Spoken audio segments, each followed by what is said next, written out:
स्वागत है आप सभी का डीडी न्यूज में। आपके साथ न्यूज 18 लेकर हाजिर हूं मैं संध्या शर्मा। आइए बुलेटिन की शुरुआत करते हैं हेडलाइंस के साथ। लोकसभा में आज होगा लोक परीक्षा अनुचित साधन निवारण संशोधन विधेयक 2026 पेश। परीक्षा धोखाधड़ी पर सजा होगी और कठोर। उच्चतम न्यायालय न्यायाधीश संख्या संशोधन विधेयक 2026 भी चर्चा और पारित किए जाने के लिए सूचीबद्ध।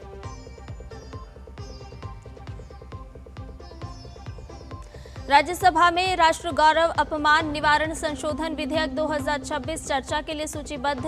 विधेयक में वंदे मातरम को राष्ट्रगान जैसा संरक्षण दिए जाने का प्रावधान।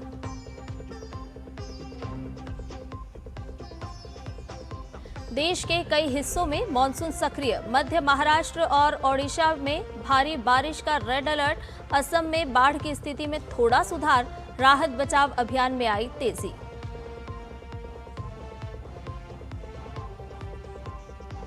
पश्चिम एशिया संघर्ष के बीच इजरायल के प्रधानमंत्री बेंजामिन नेतन्याहू की अमेरिका यात्रा। राष्ट्रपति डोनाल्ड ट्रंप से करेंगे मुलाकात। क्षेत्रीय सुरक्षा और ईरान से जुड़े मुद्दों पर होगी चर्चा।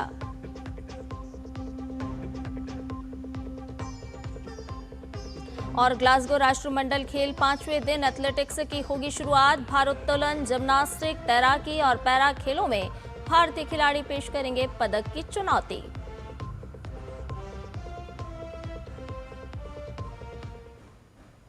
और अब सभी खबरें विस्तार के साथ जानते हैं। आज से संसद के मानसून सत्र का दूसरा सप्ताह शुरू हो रहा है। आज दोनों ही सदनों में अहम विधेयक सूचीबद्ध हैं।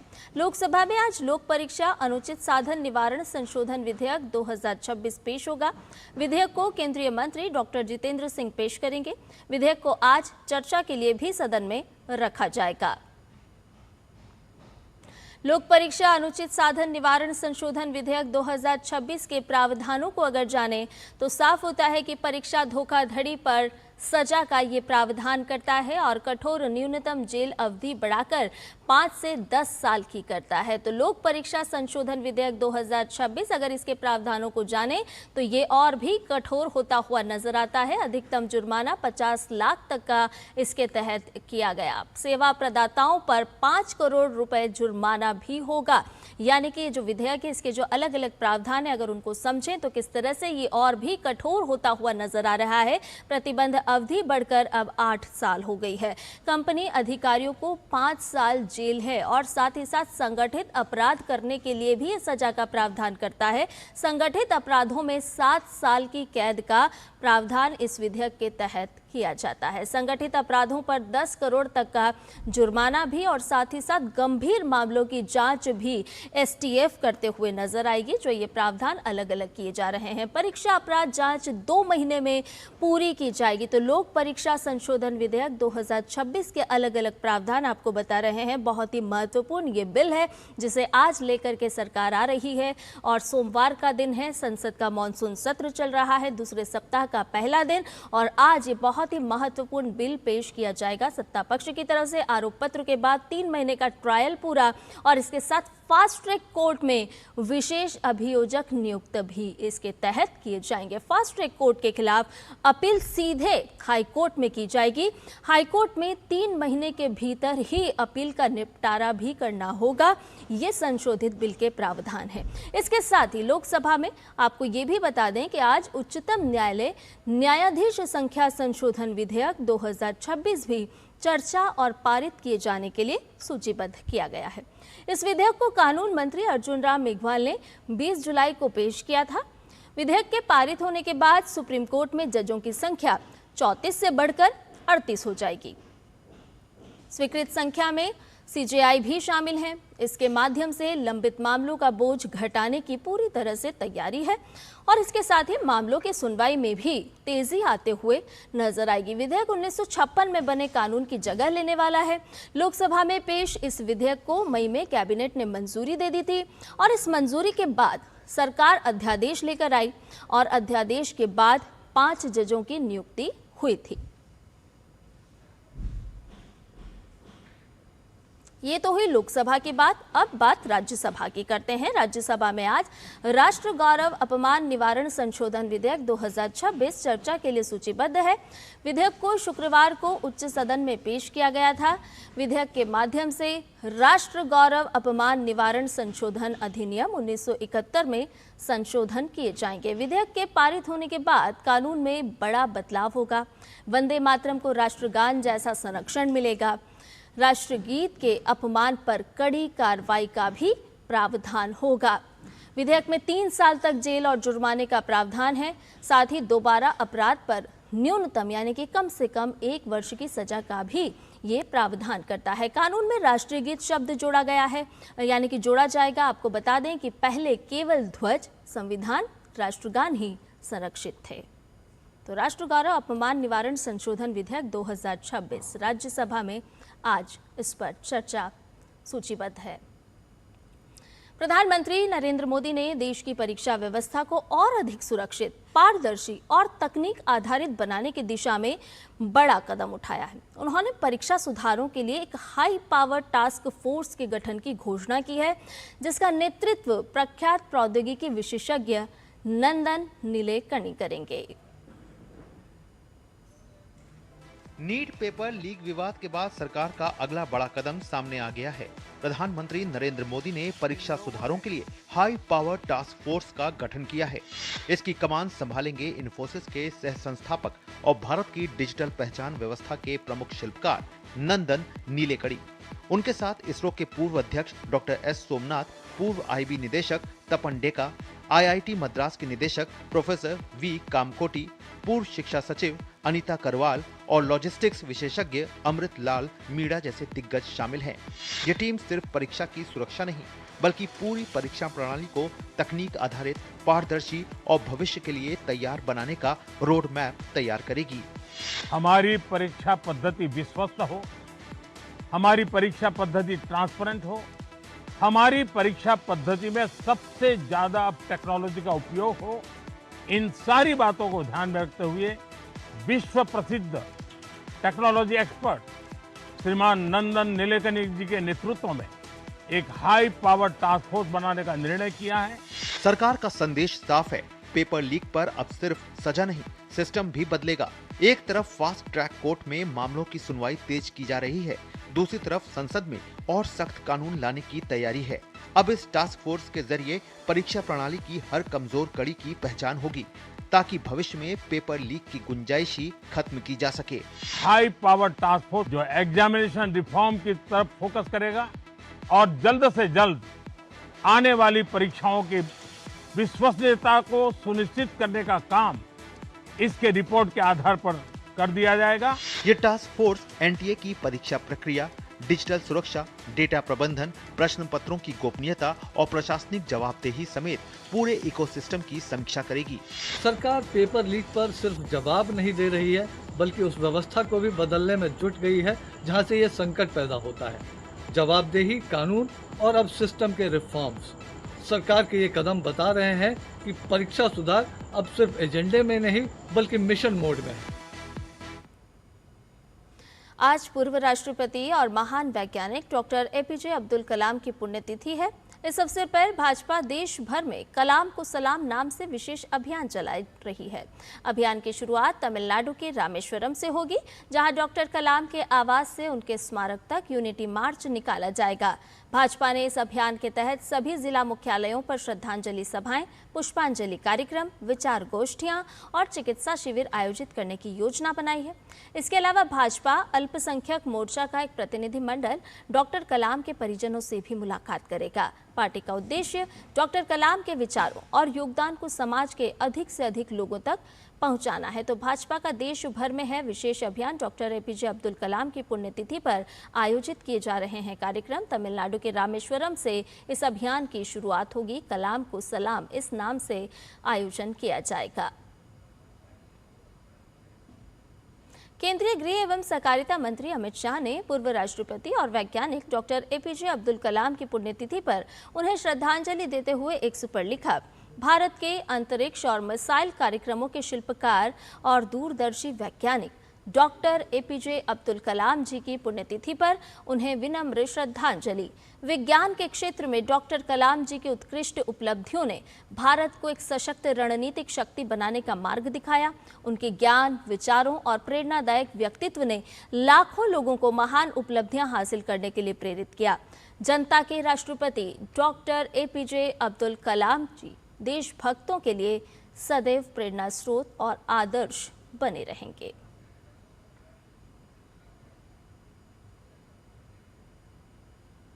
आज केंद्रीय रिजर्व पुलिस बल का स्थापना दिवस है। इस अवसर पर उपराष्ट्रपति सीपी राधाकृष्णन ने सभी जवानों और कर्मियों को शुभकामनाएं देते हुए एक्स पर लिखा, सेंट्रल रिजर्व पुलिस फोर्स यानी कि सीआरपीएफ के सभी कर्मियों को उनके स्थापना दिवस पर हार्दिक शुभकामनाएं। असाधारण साहस, अटूट समर्पण और पेशेवर कामकाज के उच्चतम मानकों के साथ सीआरपीएफ ने देश की एकता, अखंडता और आंतरिक सुरक्षा की रक्षा में अमूल्य योगदान दिया है। देश अपने बहादुर कर्मियों को उनके साहस, बलिदान और कर्तव्य के प्रति अटूट निष्ठा के लिए सलाम करता है। आइए आगे बढ़ते हैं और अब बात करते हैं इथेनॉल मिश्रित ईंधन की यानी E20 की। E20 है एक भरोसे का ईंधन। कैसे, आपको बताते हैं ग्राफिक के जरिए। दरअसल पिछले 25 वर्षों पर जब हम नजर डालते हैं तो पिछले 25 वर्षों से चरणबद्ध तरीके से इसे आगे बढ़ाया गया है। तकनीकी जांच, विशेषज्ञों और उद्योग से परामर्श लेकर के इसे आगे विस्तारित किया गया है, विस्तृत रूप इसे दिया गया है। E15 प्लस और E19 से E20 का वर्षों से इस्तेमाल जारी है, यानी कि E15 और उसके बाद E19। आपको बता दें कि 20 करोड़ से ज़्यादा दोपहिया वाहन मिश्रित ईंधनों से चल रहे हैं वर्तमान स्थिति में। 3 करोड़ से ज़्यादा पेट्रोल कारें मिश्रित ईंधनों पर चल रही है और वहीं E20 से इंजन खराब होने का कोई भी मामला अब तक सामने नहीं आया है। तो E20 जो कि है भरोसे का ईंधन, आपका भरोसा, आपके वाहन का भरोसा और पर्यावरण का भी भरोसा। E20 की नीति से लक्ष्य तक की यात्रा अब आपको दिखाते हैं। अगर एक नजर डालें तो 1.97 लाख करोड़ रुपए से ज्यादा विदेशी मुद्रा की इससे बचत हुई है। 316 लाख मीट्रिक टन कच्चे तेल की जगह इथेनॉल का इस्तेमाल हुआ और इसके अलावा लगभग 952 लाख टन CO2 उत्सर्जन कम हुआ है। जिस पर्यावरण संरक्षण की, पर्यावरण को सुरक्षा प्रदान करने की हम बात कर रहे हैं तो उसमें इथेनॉल बहुत बड़ी भूमिका निभा रहा है। किसानों को भी इससे आय हुई है। अंतर्राष्ट्रीय तेल संकट के असर को कम करने में मदद मिली है। हमने देखा हाल में किस तरह से पश्चिम एशिया के हालात, जिसकी वजह से किस तरह से तेल पर एक संकट खड़ा हुआ, लेकिन इथेनॉल वहीं मददगार साबित हुआ। इंजन खराब होने का कोई प्रमाण अब तक नहीं मिला है, किसी भी प्रकार की कोई शिकायत दर्ज नहीं की गई है। अब नीति से लक्ष्य तक की जो यात्रा है इस पर भी एक नज़र डालना बहुत ज़रूरी हो जाता है। 2001 से 2003 तक, 2006 से 2013 तक कई राज्यों में E5 मिश्रण लागू हुआ। 2014 में अगर हम बात करें तो इथेनॉल मिश्रण 1.53% पर रहा। वहीं 2014 से 2017 को देखें तो कीमत व्यवस्था और सप्लाई सिस्टम में लगातार सुधार किए गए और ये सुधार नजर भी आए। 2018 से 2020 तक जैव ईंधन नीति को लागू किया गया। 2018 से 2020 तक पर ही जब हम नजर डालते हैं तो इथेनॉल पर GST 18% से घटाया गया और इसे 5% पर लाया गया। 2018 से 2020 तक अन्य स्रोतों से इथेनॉल उत्पादन बढ़ाया गया है, यानी कि 2018 से 2020 की जो हम यात्रा देखते हैं तो कई महत्वपूर्ण सुधार हुए हैं। 2020 से 22 के बीच में E10 लक्ष्य हासिल किया गया और वहीं 2023 प्रधानमंत्री ने E20 की शुरुआत की। 2023 से 24 पर जब हम नजर डालते हैं तो E20 का विस्तार हुआ और 15,600 से ज़्यादा पेट्रोल पंप तक इसकी पहुंच सुनिश्चित की गई। 2024 से 2025 तक 1,000 करोड़ लीटर से ज़्यादा इथेनॉल मिश्रण और जो कि आपके वाहनों तक पहुंचा। 2025 से 26 पर जब हम नज़र डालते हैं तो E20 देश भर में पेट्रोल का मुख्य ग्रेड बनता हुआ भी नजर आया है। तो जब हम बात नीति की करते हैं और नीति से लक्ष्य तक की यात्रा पर नजर डालते हैं तो साफ तौर पर नजर आता है कि E20 किस तरह से कारगर और मददगार रहा है। E20 पर IIT कानपुर की एक रिपोर्ट भी है। ये रिपोर्ट दर्शा रही है कि E20 पूरी तरह से सुरक्षित, इंजन खराब होने का इसमें कोई प्रमाण नहीं मिला है। इस रिपोर्ट पर ज़रूर आपको नज़र डालनी चाहिए, क्योंकि जिस तरह से भ्रम फैलाया जा रहा है और जिस तरह से भ्रामक जानकारियां साझा की जाती है, तो आप ये रिपोर्ट पर ज़रूर नज़र डालिए। जंग या तकनीकी खराबी की पुष्टि किसी तरह से नहीं हुई है। ये जो रिपोर्ट बता रही है E20 पर IIT कानपुर की रिपोर्ट है। सोशल मीडिया के दावे वैज्ञानिक रूप से निराधार भी यहां पर बताए गए हैं, यानी कि किसी तरह की कोई वैज्ञानिक रूप से कोई पुष्टि नहीं मिलती है, किसी तरह से कोई अधिकृत शिकायत नहीं मिलती है, लेकिन बावजूद भ्रम फैलाने का काम किया जाता है। और अगर आपको भ्रम फैलाया जा रहा है तो एक बार आप सुनिश्चित कीजिए, ये जो तमाम रिपोर्ट्स हैं इन्हें देखिए, इन पर नजर डालिए और फिर तय कीजिए कि कौन सी खबर भ्रामक है और कौन सी बात सही है और आपके फायदे और आपके लाभ के साथ साथ पर्यावरण के लिए भी फायदेमंद है। न्यूज़ 18 में फिलहाल एक छोटे से ब्रेक के लिए रुक रहे हैं, जल्द हाजिर होंगे। महिलाओं के कल्याण और स्वाभिमान के लिए माननीय प्रधानमंत्री श्री नरेंद्र मोदी जी के मार्गदर्शन में और मुख्यमंत्री श्री नायब सिंह सैनी जी के नेतृत्व में हरियाणा में अनेक योजनाएं चलाई जा रही हैं।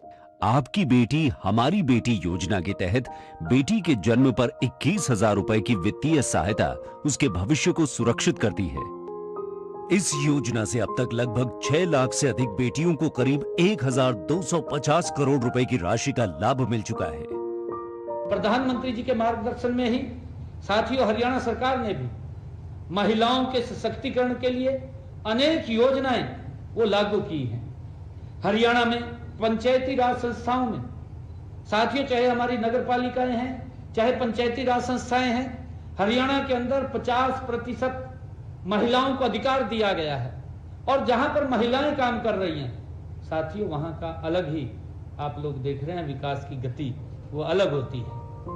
माननीय मुख्यमंत्री श्री नायब सिंह सैनी जी के नेतृत्व में महिलाओं के आत्मसम्मान को बल देते हुए शुरू की गई दीनदयाल लाडो लक्ष्मी योजना हरियाणा में महिलाओं को खुशी और सम्मान दे रही है।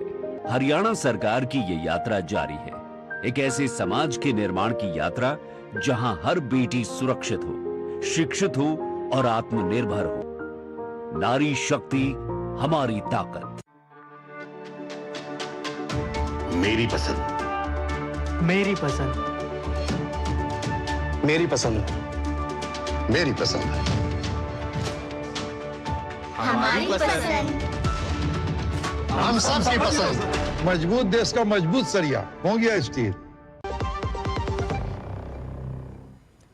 ब्रेक के बाद न्यूज़ 18 में आपका एक बार फिर से स्वागत है। ये खबरों में बढ़ते हैं आगे। देश के कई हिस्से में मानसून की रफ्तार तेज हो गई है और इसके चलते मौसम विभाग ने कई राज्यों के लिए बेहद गंभीर चेतावनी भी जारी की है। मौसम विभाग ने आज मध्य महाराष्ट्र और ओडिशा में भारी बारिश को देखते हुए रेड अलर्ट जारी किया है। वहीं दक्षिण गुजरात के लिए 30 जुलाई तक के लिए ऑरेंज अलर्ट जारी किया गया है। वहीं बंगाल की खाड़ी में बने कम दबाव के क्षेत्र के और मजबूत होने से छत्तीसगढ़ समेत कई राज्यों में मूसलाधार बारिश की संभावना जताई गई है। कोंकण, गोवा, गुजरात और मध्य भारत के कई इलाकों में भी अगले कुछ दिनों तक तेज बारिश का अनुमान जताया गया है। उत्तराखंड में भारी बारिश की चेतावनी को देखते हुए बागेश्वर जिले के कक्षा 1 से 12वीं तक के सभी स्कूलों और सभी आंगनबाड़ी केंद्रों में 1 दिन की छुट्टी घोषित की गई है। इधर असम में अब बाढ़ की स्थिति में थोड़ा सुधार होता नजर आ रहा है। बारिश के थमने से बाढ़ प्रभावित ज्यादातर क्षेत्रों से अब जल स्तर घटने लगा है। हालांकि राज्य के 5 जिलों में अभी भी लगभग 5,24,000 लोग प्रभावित हैं। मरने वालों की संख्या भी बढ़ी है, जो 68 हो गई है। और असम राज्य आपदा प्रबंधन प्राधिकरण के अनुसार चराईदेव, गोलाघाट, जोरहाट, नगाम और शिवसागर जिलों में अभी भी बाढ़ से लोग प्रभावित हैं। सेना, NDRF, SDRF, अग्निशमन और आपातकालीन सेवा, साथ ही साथ पुलिस सहित कई एजेंसियों ने ऊपरी असम के विभिन्न इलाकों से कई लोगों को सुरक्षित बचाया भी है, यानी कि राहत और बचाव कार्य लगातार जारी है। नजर डालते हैं अंतर्राष्ट्रीय खबरों पर। अमेरिका और ईरान के संघर्ष के बीच शांति के आसार नजर आने लगे हैं। ईरान ने पश्चिम एशिया में अमेरिका के सहयोगी देशों पर जवाबी हमले रोक दिए हैं। वहीं अमेरिका ने भी रविवार को लगातार दूसरे दिन ईरान पर अपने हमले बंद रखे। व्हाइट हाउस की ओर से कहा गया है कि राष्ट्रपति डोनाल्ड ट्रंप कूटनीतिक समाधान को प्राथमिकता देते हैं। जहाज और तेल उद्योग को मिसाइल हमलों से अस्थायी राहत मिली है, तो वहीं एशियाई बाजारों में तेल की कीमतों में गिरावट भी आई है, जिससे निवेशकों ने थोड़ी राहत की सांस जरूर ली है। इजराइल के प्रधानमंत्री बेंजामिन नेतन्याहू आज अमेरिका की राजधानी वॉशिंगटन जाएंगे, जहां उनकी मुलाकात अमेरिकी राष्ट्रपति डोनाल्ड ट्रंप से होगी। इस दौरान दोनों नेता क्षेत्रीय सुरक्षा, विशेष रूप से ईरान से जुड़े मुद्दों पर चर्चा करेंगे। इसके साथ ही नेतन्याहू दिवंगत अमेरिकी सीनेटर लिंडसे ग्राहम की स्मृति में आयोजित एक श्रद्धांजलि सभा में भी शामिल होंगे। इजरायली प्रधानमंत्री लिंडसे ग्राहम को श्रद्धांजलि अर्पित करेंगे, जिन्हें उन्होंने इजराइल की स्थापना के बाद से उसके सबसे बड़े मित्रों में से एक बताया है। ग्लासगो राष्ट्रमंडल खेलों के 5वें दिन आज भारत के लिए कई बड़े मुकाबले होने हैं। एथलेटिक्स, मुक्केबाजी, भारोत्तोलन, जिम्नास्टिक, तैराकी और पैरा खेलों में भारतीय खिलाड़ी पदक की चुनौती पेश करने वाले हैं। आज से शुरू हो रहे एथलेटिक्स में दिन की शुरुआत गुरिंदर वीर सिंह के पुरुष 100 मीटर हीट से होगी। लंबी कूद में श्रीशंकर और लोकेश सत्यनाथन क्वालिफिकेशन में उतरेंगे। तेजस शीर्ष से 110 मीटर बाधा दौड़ में फाइनल का टिकट हासिल करने की कोशिश करेंगे। पुरुषों की ऊंची कूद के फाइनल में सर्वेश अनिल कुशारे, आदर्श रामज्योति शंकर और तेजस्वन शंकर भारत की दावेदारी को मजबूत करेंगे। मुक्केबाजी में सचिन, अंकुश, साक्षी और सुमित अपने अपने अंतिम 16 मुकाबलों में जीत दर्ज कर अगले दौर में पहुंचने की कोशिश करते नजर आएंगे। भारोत्तोलन में बिंघारानी देवी, ज्ञानेश्वरी यादव और पुरुष वर्ग में वल्लूरी अजय बाबू भी अपनी चुनौती पेश करेंगे। इससे पहले चौथे दिन ग्लासगो राष्ट्रमंडल खेल में भारतीय एथलीटों का दमदार प्रदर्शन लगातार देखने को मिला। ओलंपिक पदक विजेता मीराबाई चानू ने 48 किलोग्राम भार वर्ग के मुकाबले में स्वर्ण पदक अपने नाम करने में सफलता हासिल की। ये लगातार तीसरी बार है जब चानू ने राष्ट्रमंडल खेलों में स्वर्ण पदक हासिल किया है। ये परफॉर्मेंस मेरे लिए बहुत ही ज़्यादा महत्वपूर्ण लगती हूँ कि मैं काफ़ी टाइम से बॉडी वेट भी कंट्रोल करके रखा हूँ। 48 में लाना ये बहुत ज़्यादा मुश्किल होते हैं मेरे लिए, तो मैं बहुत ज़्यादा खुश हूँ ये परफॉर्मेंस में और मैं पूरा फोकस रखूँगी एशियन गेम्स में। राष्ट्रमंडल खेलों में पुरुषों के 60 किलोग्राम वर्ग में ऋषिकांत सिंह चोट के बावजूद रजत पदक जीतने में सफल रहे। घुटने की चोट के कारण वो स्वर्ण पदक की दौड़ में अपनी बढ़त बरकरार नहीं रख पाए। मणिपुर के 28 वर्षीय भारोत्तोलक ने स्नैच में 121 किलोग्राम वजन उठाकर राष्ट्रमंडल खेलों के रिकॉर्ड की बराबरी की। ऋषिकांत ने इसके बावजूद इतिहास रचते हुए राष्ट्रमंडल खेलों में पदक जीतने वाले मणिपुर के पहले पुरुष भारोत्तोलक बनने का गौरव हासिल कर लिया है। वहीं भारतीय वेटलिफ्टर राजा मुथुपंडी ने पुरुषों के 65 किलोग्राम भार वर्ग में रजत पदक जीतकर देश को प्रतियोगिता का चौथा पदक दिलाया। मुथुपंडी ने पूरे मुकाबले में शानदार प्रदर्शन करते हुए कुल 286 किलोग्राम वजन उठाया और दूसरे स्थान पर रहे।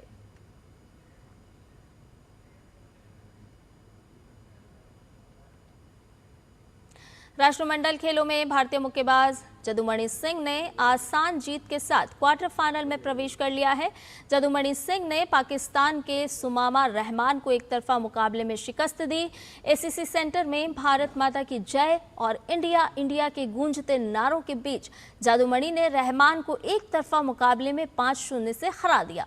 सेना के इस मुक्केबाज ने अपनी बेहतरीन तकनीक, तेज गति और रिंग पर नियंत्रण के दम पर प्रभावशाली जीत दर्ज की। वहीं कांस्य पदक विजेता प्रीति पवार ने महिलाओं के 54 किलोग्राम वर्ग के क्वार्टर फाइनल में पहुंचकर पदक की उम्मीदें कायम रखी है। 22 वर्षीय प्रीति ने प्री क्वार्टर फाइनल में मलावी की डेबोरा मतेंजे को दूसरे दौर में ही आरएससी के फैसले से हराया। प्रीति का सामना अब उत्तरी आयरलैंड की निकोल क्लाइट से होगा। न्यूज़ 18 में फिलहाल के लिए इतना ही। मुझे दीजिए इजाजत। नमस्कार।